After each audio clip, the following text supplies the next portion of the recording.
जाओ जी मन दीद करावो जी अरे क्यों तरसावे हो मन सकल दिखावो जी थारी शरारत सब जानू मैं तो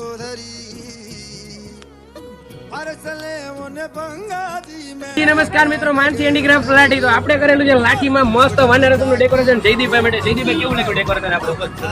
એકદમ સુંદર અને માનસી વાળાનું કામ સારું. આપણે મેડમ ને પણ પૂછી, મેડમ કેવું લાગ્યું? એકદમ સરસ અને રજવાડી લુકમાં બહુ જ મસ્ત લાગ્યું. તો હવે આપણે અહીંયા બધાને પૂછી.